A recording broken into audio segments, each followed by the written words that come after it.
আসসালামু আলাইকুম প্রিয় দর্শকবৃন্দুরা। এখন আমরা আপনাদেরকে দেখাবো জিএনজি যে ব্যান্ডের পিএলসিটা আছে আমাদের কাছে, সেই ব্যান্ডের পিএলসি কীভাবে কমিউনিকেশন করতে হয়। তো আমরা আপনাদেরকে সেটাই দেখাবো। আসলে আমরা সব কিছু তো আগে কমিউনিকেশন করে নিয়েছি, এখন আপনাদেরকে জাস্ট অভিনয় করে দেখাবো। তো আমাদের এখানে এখানে দুইটা পোর্ট আছে, কমিউনিকেশনের জন্য দুইটা পোর্ট দেওয়া আছে। এই দুইটা পোর্টের মধ্যে যে কোনো একটা পোর্ট দিলে হবে, 1 or 2 দেওয়ার পর আমরা এখানে দুইটা analogue input module, input and output module use করতেছি। এখন আমরা এটাকে কমিউনিকেশন করব। এই যে কমিউনিকেশন করার জন্য আপনাদের যে কোনো একটা পোর্টে এটা ল্যাপটপে লাগিয়ে নেবেন। লাগিয়ে নেওয়ার পর ল্যাপটপ যখন এটা পাবে, এখানে দেখতে পাচ্ছেন এখানে ডাউনলোড আপলোড দুইটাই অপশন আছে। তো আমরা এখন পিএলসি থেকে ডাউনলোড আপলোড করব, পিএলসি থেকে আপলোডটা নিব। এখন এটা দেখতে পাচ্ছেন আমার পিএলসির মধ্যে এই প্রোগ্রামটা দেওয়া আছে, আমরা কালকে এই প্রোগ্রামটা করেছি। তো দেখেন এই প্রোগ্রামটা এখন আমাদের এই পিএলসিতে বর্তমানে বিদ্যমান আছে। তো এখন আমরা যদি প্রোগ্রামটা রান করি, দেখেন এখানে রান অপশনটা আছে। এই যে রান অপশন, রান করি, যদি পিএলসিটা রান করি দেখতে পাচ্ছেন রান হচ্ছে। এই যে রান অফ করলাম, এই যে অফ হয়ে গেছে, আবার রান হয়ে যাচ্ছে।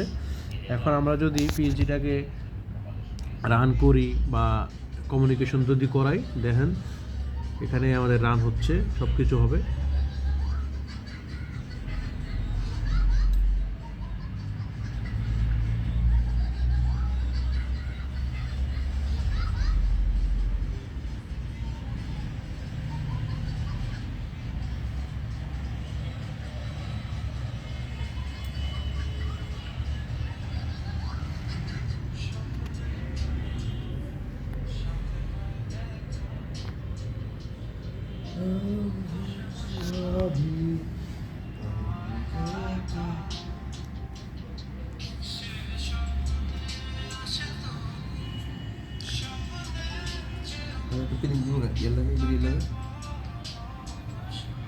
পিএলসিতে প্রোগ্রামটা আপনার ডাউনলোড দিয়ে দিয়েছি।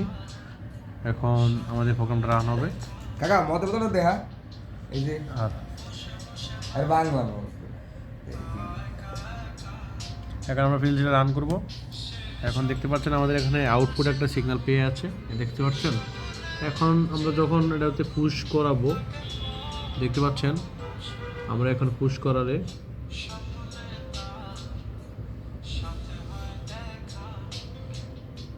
দেখতে পাচ্ছেন আমাদের ডাটা ডিক্রিমেন্ট হচ্ছে, মাইনাস হচ্ছে, -51 হয়েছে। দেখতে পাচ্ছেন এখানে ইনপুট নিচ্ছে, ইনপুট প্লাস হচ্ছে, আর এখানে মাইনাস করতেছে, দেখতে পাচ্ছেন ডাটা ডিক্রিমেন্ট হচ্ছে। এখানে আমরা আরেকটা কাজ করেছি, সেটা হচ্ছে এখানে আমরা একটা ক্যাম্প সুইচ ইউজ করেছি। ক্যাম্প সুইচে কিছু পালস পরে আপনার 10 পালসে 1 আউটপুট দিবে, এবং 20 পালস 20 রেফারেন্সে আপনার 20 ডাটা এখানে Y2 আউটপুট দিবে। এখন আমাদের এখানে আরও একটা অপশন করছি আমরা, X5 শর্ট দিলে আপনাদের পুরো ডাটা ক্লিন হয়ে যাবে, দেখতে পাচ্ছেন সব কিছু। তো এই আজকের ভিডিও এই পর্যন্ত। আমাদের চ্যানেলটা সাবস্ক্রাইব করুন, বেল আইকনটি বাজিয়ে দিবেন।